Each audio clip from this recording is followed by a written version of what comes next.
Hello everyone, welcome back to Discovery Dive Class 6, your one-stop destination to a bright future. My name is Parisha and I'm your mentor. आज हम पढ़ेंगे हमारी social science की class 6 की जो text book है उसका topic a map and it's components का पार्ट 3 पढ़ेंगे हम, ठीक है। क्यों पार्ट 3 पढ़ेंगे? पार्ट 1 एंड 2 मैंने आप लोगों के लिए अपलोड कर दिए हैं, आप जाकर चेक कर सकते हैं। तो ये पार्ट 1, 2, 3 आपको ऐसे बुक में गिवन नहीं होंगे, लेकिन क्योंकि हर एक टॉपिक थोड़ा बड़ा है इसलिए मैंने इसे कुछ पार्ट्स में डिवाइड किया है ताकि आप लोग शॉर्ट और प्रिसाइज वीडियो से ढंग से समझ पाएँ। तो ये पार्ट 3 है और इससे पहले जो भी हम सब सारे टॉपिक्स कवर कर चुके हैं वो मैंने वो सारी वीडियोस सोशल साइंस की प्लेलिस्ट में डाल दी है, तो आप प्लेलिस्ट पे जाकर वो देख सकते हैं। चलिए देखते हैं कि आज हम क्या पढ़ेंगे। सबसे पहले आपको गिवन है लेट्स एक्सप्लोर, जो कि आपके पेज नंबर 11 पे गिवन है। ये सारे क्वेश्चंस हमें सॉल्व करने हैं। पहला question, consider the map of the following small city again. आपने जो इमेजिनरी स्मॉल सिटी का मैप देखा था, आपको उस मैप को फिर से कंसीडर करना है। Identify the correct and incorrect statements in the list below. यहाँ पे आपको कुछ स्टेटमेंट्स की लिस्ट गिवन है, ये 4 पॉइंट तक। जी, यहाँ पे बहुत सारे सेंटेंसेस लिखे हैं, बहुत सारी स्टेटमेंट्स लिखी है। आपको यहाँ पे आइडेंटिफाई करके बताना है कि कौन सी करेक्ट है और कौन सी इनकरेक्ट है, कौन सी सही और कौन सी गलत, ठीक है। तो सबसे पहला है the market is the north of the hospital.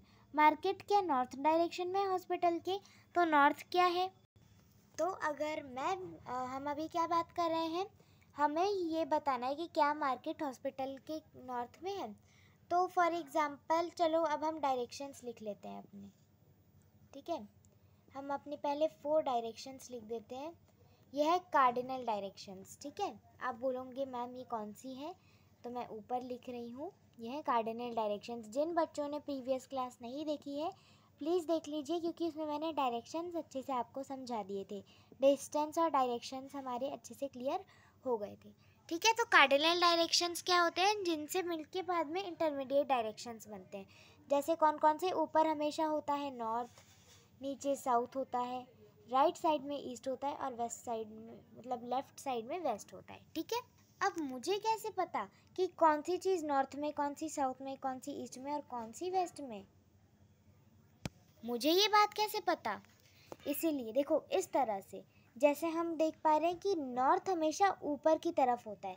किसी चीज़ को जब हम किसी चीज़ को वो जो उस चीज़ को हम टॉप पे रिप्रेजेंट कर रहे हैं तो वो उस चीज़ का एक नॉर्थ साइड हो गया। जैसे मान लो मेरे पास एक पेंसिल है यहाँ पे, ठीक है। तो यहाँ पे मैंने इस तरह से आपके लिए कुछ ड्रॉ किया है। तो यहाँ पे आप देख पा रहे हो ना, पेंसिल है। अब पेंसिल के नॉर्थ में ये डायमंड वाली रोम्बस जैसी शेप है। ये कैसी है? ये रोम्बस है एक तरह से। रोम्बस भी वैसे इसे कहते हैं हम, या फिर इसे डायमंड शेप भी कह सकते हैं, डायमंड। और ये शेप क्या है? एकदम सब जानते हैं, क्या है ये? इसे स्क्वायर कहते हैं, क्वाड्रिलेटरल, जो 4 साइडेड फिगर है ना। ये क्या है? ट्राइंगल, जिसकी 3 एंगल्स हैं, 3 साइड्स हैं,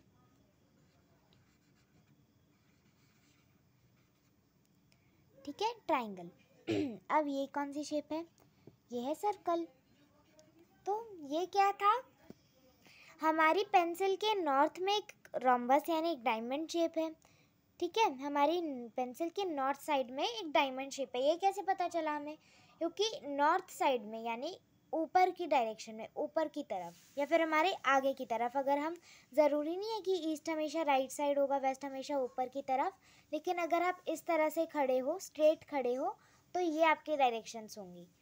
अगर आप अगर आप ऐसे खड़े होने के बजाय ऐसे खड़े हो, ठीक है, आप इस तरफ फेस कर रहे हो, ऐसे खड़े हो, तो ये आपका नॉर्थ होगा, ये आपका साउथ होगा, ये आपका ईस्ट होगा और ये आपका वेस्ट होगा, ठीक है। इस तरह से होगा। तो ऐसे हमारी डायरेक्शंस काम करती हैं, ठीक है। इस तरह से हमारी डायरेक्शंस काम करती हैं। तो अब आपको समझ में आया कि हम कैसे बता पाएंगे कि कौन सी चीज़ नॉर्थ में, कौन सी साउथ में, कौन सी ईस्ट और कौन सी वेस्ट में, है ना। चलिए अब इस एक्सरसाइज को सॉल्व करते हैं। चलो अब देखते हैं, मार्केट क्या हॉस्पिटल के नॉर्थ में है?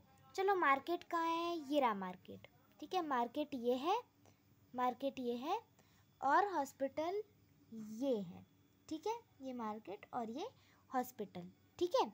आई बात समझ में? अब आपको बताना है कि क्या हॉस्पिटल के नॉर्थ में, हॉस्पिटल की इस साइड में मार्केट है? नहीं, ये तो हॉस्पिटल के अपोजिट साइड में हो गया।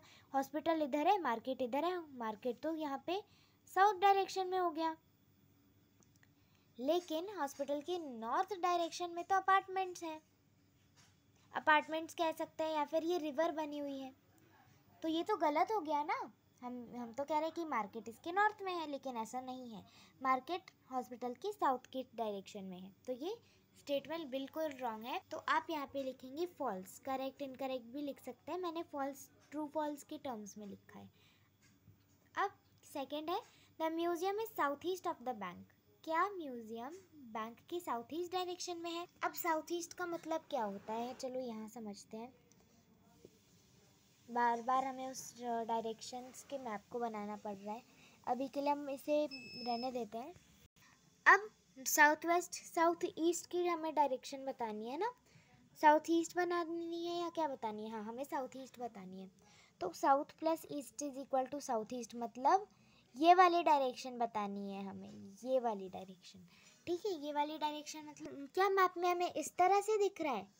क्या हमें हमारी स्मॉल सिटी की मैप में इस तरह से दिख रहा है कि हमारा बैंक, भाई यहाँ ये हमारा बैंक है और ये हमारा म्यूज़ियम है? क्या ऐसी पिक्चर बनी हुई है हमारी बुक में? तो चलो चेक करते हैं। तो ये रहा हमारा फिर से स्मॉल सिटी का मैप। अब आप देखो, ये बैंक है और ये म्यूज़ियम है। तो बैंक के नॉर्थ में ऑफ कोर्स क्या है? Public garden. साउथ में कुछ भी नहीं है। साउथ में डायरेक्ट ऐसे कुछ है नहीं साउथ में, बस हम कह सकते हैं कि एक ब्लैंक रोड जा रही है साउथ। चलो ईस्ट में क्या है? ईस्ट में भी रोड जा रही है फिर पब्लिक गार्डन को। और उसके वेस्ट में क्या है? इसके वेस्ट में नगर पंचायत है।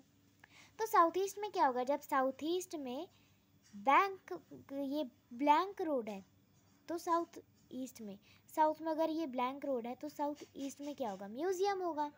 मतलब साउथ ईस्ट में बैंक के साउथ ईस्ट डायरेक्शन पे म्यूज़ियम पड़ता है, तो ये बिल्कुल ट्रू है। तो ये स्टेटमेंट भी आपकी ट्रू हो जाएगी। देखिए यहाँ पे ट्रू लिखा है। अब थर्ड है, the railway station is north west of the hospital. क्या रेलवे स्टेशन हॉस्पिटल की नॉर्थ वेस्ट डायरेक्शन में है? तो हमसे ये बोला जा रहा है, देखो नॉर्थ वेस्ट क्या है? सबसे पहले नॉर्थ वेस्ट इधर है, मतलब ये वाली डायरेक्शन, ये वाली डायरेक्शन की बात हो रही है। ये है नॉर्थ वेस्ट डायरेक्शन, ठीक है। नॉर्थ वेस्ट मतलब क्या? इस तरह से हमें मैप में दिखेगा कि चलो ये हमारा मैप है। क्या हमें मैप में इस तरह से फिगर देखने को मिलेगा कि हमारा रेलवे स्टेशन यहाँ पे है, ठीक है, और हमारा हॉस्पिटल कुछ यहाँ पे है। यहाँ पे भी नहीं है, ये थोड़ा रॉन्ग बना दिया मैंने। हमारा ये यहाँ पे हमारा RS रेलवे स्टेशन है और हमारा हॉस्पिटल कुछ यहाँ इस साइड में, ठीक है। मैंने जस्ट एस्टिमेट करके बताया, तो ये हॉस्पिटल है। क्या इस तरह से हमें स्टेटमेंट फुलफिल होती दिख रही है? तो देखते हैं क्या ऐसा है। तो देखें ज़रा, अब यहाँ पे ये रहा रेलवे स्टेशन, ये रहा हॉस्पिटल, तो बिल्कुल ऐसे ही हमें कंडीशन दिख रही है जैसे मैंने आपको दिखाया था। इसके नॉर्थ में तो बस ये पटरियाँ हो गई, साउथ में इसका स्कूल है, और वेस्ट में नॉर्थ में खुद ही सबसे नॉर्थ में ये रेलवे स्टेशन खुद ही है, ठीक है। तो ईस्ट में क्या होता? या फिर आप ये भी छोड़ो, रेलवे स्टेशन के पर्सपेक्टिव से नहीं, हम हॉस्पिटल के पर्सपेक्टिव से देखते हैं। हॉस्पिटल के नॉर्थ में तो अपार्टमेंट्स हैं, साउथ में मार्केट है, ईस्ट में इसके नगर पंचायत है, और वेस्ट में इसकी ब्लैंक रोड है। तो वेस्ट के थोड़े से ऊपर जाएंगे, यानी नॉर्थ से थोड़े से नीचे जाएंगे तो हमें दिखेगा रेलवे स्टेशन, जो कि नॉर्थ वेस्ट डायरेक्शन पे है। मतलब रेलवे स्टेशन हॉस्पिटल के नॉर्थ वेस्ट पे है। तो ये स्टेटमेंट भी बिल्कुल ट्रू है। अब last statement, last but not the least, the lake is north west of the apartment blocks. तो वो जो लेक बनी हुई थी, वाटर बॉडी, तो क्या वो वाटर बॉडी जो अपार्टमेंट्स बने हुए थे उसके नॉर्थ ईस्ट में पड़ती है, सॉरी नॉर्थ वेस्ट पे पड़ती है? क्या ऐसा है? तो क्या हमें कंडीशन इस तरह से दिख रही है कि क्या ये हमारे जो अपार्टमेंट्स हैं, एक सेकंड बना देती हूँ। वैसे ये अपार्टमेंट्स लग नहीं रहे हैं, पर चलो ठीक है, ये हमारे, चलो मान लिए हमने कि ये हमारे अपार्टमेंट्स हैं, अपार्टमेंट्स, ठीक है। तो ये हमारे अपार्टमेंट्स हैं। अब अपार्टमेंट्स के नॉर्थ वेस्ट में, मतलब क्या यहाँ पे लेक है, यहाँ पे लेक है, इसके क्या हम नॉर्थ वेस्ट में ये लेक देख पाएंगे? तो क्या ऐसा है? देखते हैं। देखिए यहाँ पे अपार्टमेंट्स, और अपार्टमेंट्स के जस्ट यहाँ पे हमारी लेक है। तो क्या ऐसा सच में है? चलिए चेक करते हैं। तो चेक करते हैं कि क्या ऐसा है। यहाँ पे देखो, वही बात हो गई, यहाँ अपार्टमेंट्स के नॉर्थ में तो कुछ है ही नहीं।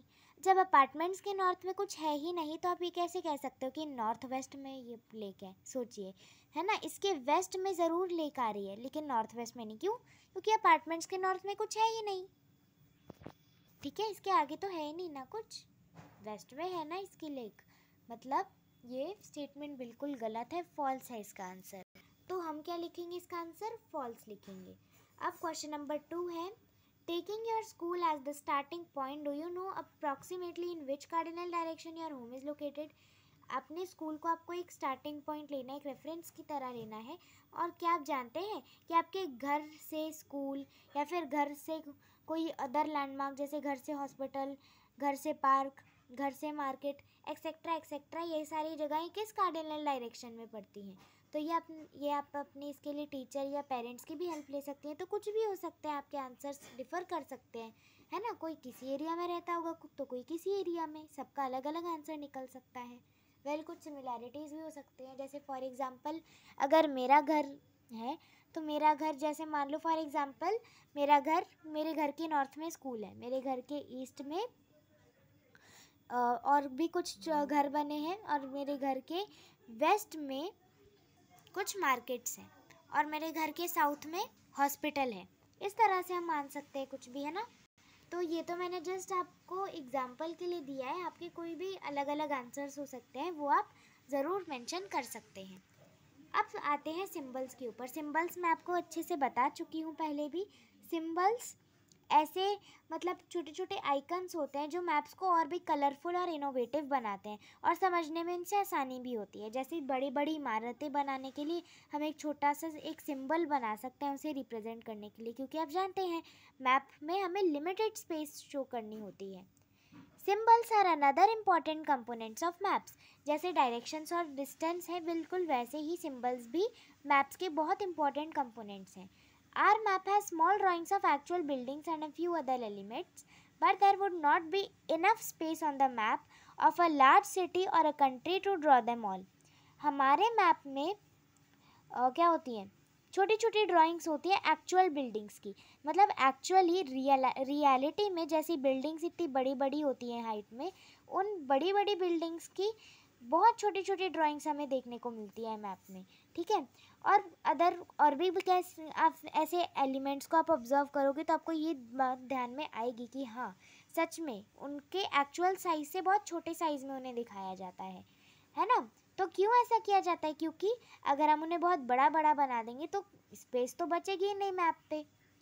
अगर किसी लार्ज सिटी को हम बना रहे हैं या फिर किसी कंट्री को बना रहे हैं, तो हम सारी चीज़ें, सारे लैंडमार्क्स तो नहीं बना पाएंगे। सिर्फ बिल्डिंग बना के क्या करोगे? हमें और भी तो चीज़ें बनानी है, तो फिर हमें दिक्कत हो सकती है। इसीलिए लिमिटेड स्पेस के लिए instead a symbol is used to represent these features. इसीलिए यही कारण है कि क्यों सिंबल का यूज़ किया जाता है इन सारे फीचर्स को दिखाने के लिए। Symbols for different kinds of buildings, for instance a railway station, a school, a post office, for roads and railway lines, and for natural elements such as river, a pond और a forest. तो हमसे क्या कह रहे हैं? इसीलिए यही कारण है कि हम एक सिंबल को इन सभी फीचर्स के एक्चुअल साइज की जगह एक सिंबल यूज़ करते हैं। क्यों? अब किन किन चीज़ों के लिए सिंबल्स यूज़ करते हैं?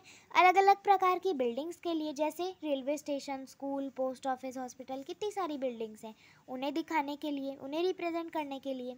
अब रोड्स बनानी है, रेलवे लाइंस वगैरह बनानी है, पटरियाँ, ट्रेन की पटरियाँ बनानी है, सड़कें बनानी है, तो इनके लिए सिंबल्स हो सकते हैं। क्योंकि रोड्स भी देखो आप, रोड्स भी तो कितनी बड़ी बड़ी होती हैं, रेलवे लाइंस भी तो कितनी बड़ी बड़ी होती हैं, लेकिन अगर बड़ी बड़ी बना दी तो बाकी चीज़ें कहाँ बनाओगे, और इतना बड़ा बनाना तो पॉसिबल भी नहीं है छोटे से पीस ऑफ पेपर में।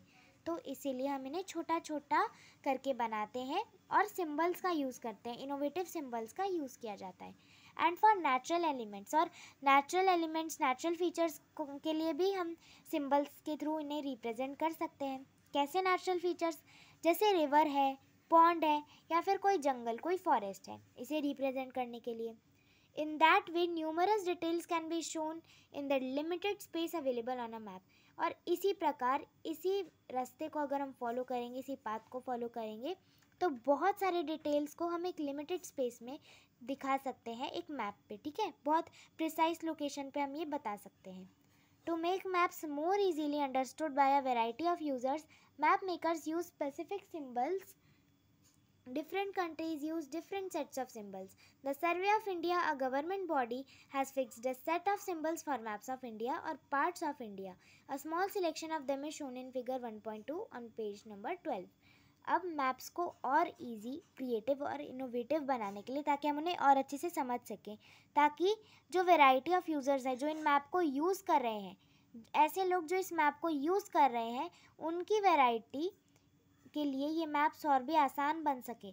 और मैप मेकर्स हैं जो मैप को बनाते हैं, वो कुछ स्पेसिफिक सिंबल्स का यूज़ करेंगे। क्योंकि अगर हम अलग अलग चिन्हों का यूज़ करेंगे, जैसे अगर गुजरात में रिवर दिखाने के लिए, अगर हम गुजरात में सिंबल बना रहे हैं रिवर के लिए, तो हमने ऐसे बना दिया रिवर के लिए, ठीक है। तो ये फॉर एग्ज़ाम्पल, जस्ट एग्ज़ाम्पल के लिए बोल रहे हैं, ऐसा कुछ होगा नहीं शायद, तो चलो ऐसे लिखते भी नहीं है, इरेज कर देते हैं इसको, है ना। तो इसे इरेज कर देते हैं। और हाँ, अगर गुजरात में रिवर के लिए हम ये सिंबल बना रहे हैं, ठीक है, हरियाणा में हम ये सिंबल बना रहे हैं रिवर के लिए, और अगर महाराष्ट्र में हम रिवर के लिए ऐसा सिंबल बना रहे हैं, और केरला में हम रिवर के लिए कुछ ऐसा सिंबल बना रहे हैं, लेक या फिर वाटर बॉडी के लिए अगर केरला में ऐसा सिंबल बन रहा है। तो ये है गुजरात की बात, ये तो हो गई गुजरात की बात। ये हो गई हमारी हरियाणा की बात, ये हो गई हरियाणा की बात। ये हो गई हमारी महाराष्ट्र की बात, महाराष्ट्र। और ऐसे ही फिर ये हो गई हमारी केरला की बात। तो देखो, अगर हम अलग अलग स्टेट्स में अलग अलग सिंबल्स बनाएंगे तो कितनी कन्फ्यूजन होगी। मान लो अगर कोई हरियाणा का इंसान गया महाराष्ट्र में, अगर हरियाणा का कोई इंसान, कोई बच्चा, कोई भी पर्टिकुलर पर्सन महाराष्ट्र में आ गया। अब अगर हरियाणा को कोई पंजाब मतलब महाराष्ट्र में आया है, तो महाराष्ट्र में रिवर का तो ये सिंबल है, और हरियाणा वाले को पता नहीं है कि महाराष्ट्र में कौन सी बिल्डिंग के लिए मुझे कहाँ जाना होगा, उसको ये सब डिटेल्स नहीं पता, उन्हें इस सब के बारे में कोई डेटा मतलब कुछ उसके बारे में इंफॉर्मेशन नहीं है, तो वो मैप का यूज़ करेंगे। अब क्योंकि महाराष्ट्र का लोकल मैप है, तो महाराष्ट्र में अलग सिंबल होगा, रिवर के लिए ये सिंबल होगा। अब वो कैसे समझ पाएगा कि इसका मतलब ये है, तो गड़बड़ी हुई ना, ऐसे ही हो जाएगा फिर। इसीलिए पूरी कंट्री में सब लोग एक सेट ऑफ सिंबल्स को यूज़ करते हैं, ताकि कॉमन सिंबल्स का यूज़ किया जाता है, ताकि इस तरह की कन्फ्यूजन ना हो, ठीक है। तब समझ आया कि क्यों स्पेसिफिक सिंबल्स का यूज़ किया जाता है, ताकि सब लोगों को समझ आ सके कि कौन से सिंबल का क्या मतलब है ना। इसीलिए जो डिफरेंट कंट्रीज़ हैं वो अलग अलग सेट्स ऑफ सिंबल्स यूज़ करते हैं, लेकिन थ्रू आउट द कंट्री वही सेट ऑफ सिंबल्स यूज़ किए जाते हैं, ताकि हर स्टेट में कोई प्रॉब्लम ना आए। The survey of India, a government body, has fixed a set of symbols for a map of India और parts of India.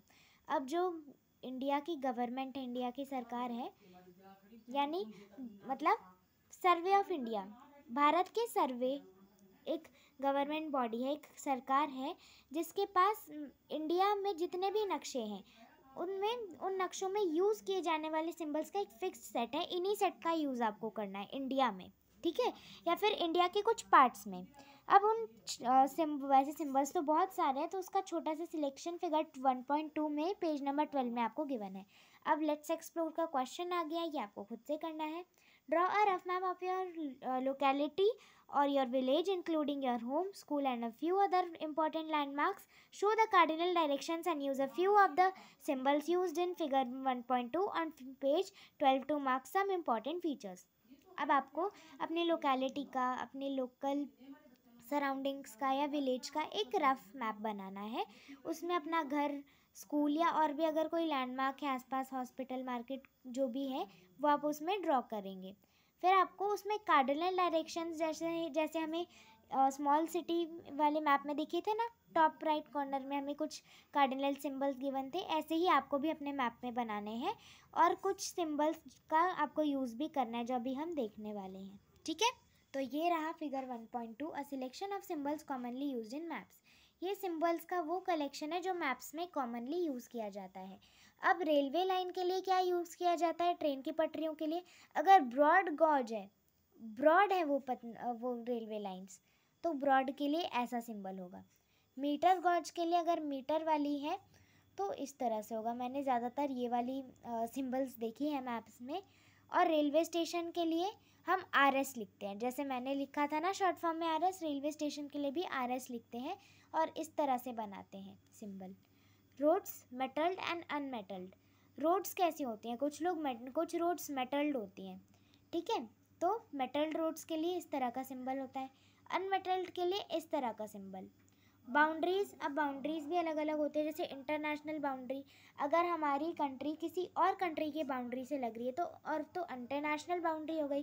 For example India की बाउंड्री पाकिस्तान से लग रही है तो पाकिस्तान इंटरनेशनल हुआ ना, इंडिया का पार्ट तो है नहीं।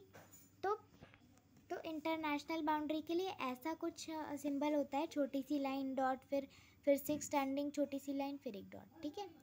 फिर स्टेट बाउंड्री दिखानी है। अब हम जैसे हमारा इंडिया है तो हमारी इंडिया की जो स्टेट्स हैं उनकी बाउंड्री दिखानी है, स्टेट के बीच की बाउंड्री दिखानी है, जैसे कह लीजिए गुजरात महाराष्ट्र के बीच की बाउंड्री, हरियाणा पंजाब की बाउंड्री, तो वो स्टेट्स के बीच की बाउंड्री है ना, तो वो आप इस सिंबल से दिखाएंगे।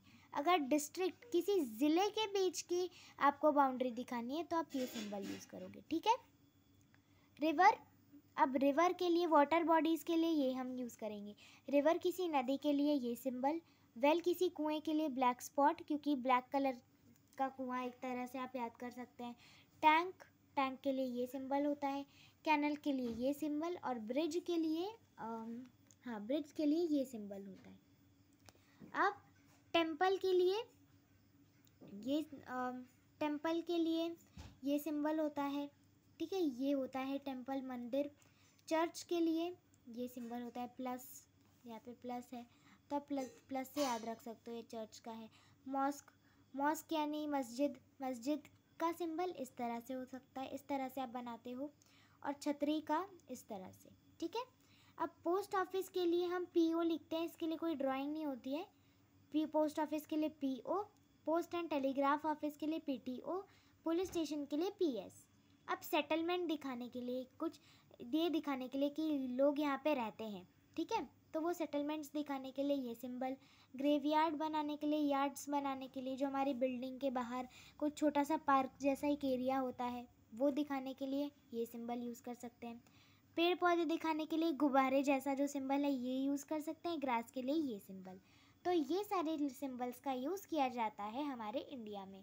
इसी के साथ साथ ये वीडियो एंड पे आती है, या हमने पार्ट 3 भी कवर कर लिया और इसके साथ ये टॉपिक पूरा का पूरा एंड हो चुका है। अब हम पढ़ेंगे मैपिंग द अर्थ। इसके बाद जो हमारा टॉपिक होगा मैपिंग द अर्थ, उसकी NCERT को पढ़ने से पहले मैं आपको इस टॉपिक में आपको क्या क्या समझाया गया है उसके लिए ब्रीफ में एक वीडियो बना दूंगी, जिसमें आप लोग उस टॉपिक को पढ़ने से पहले एक बार उसके बारे में समझ सकें और उससे रिलेट कर सकें।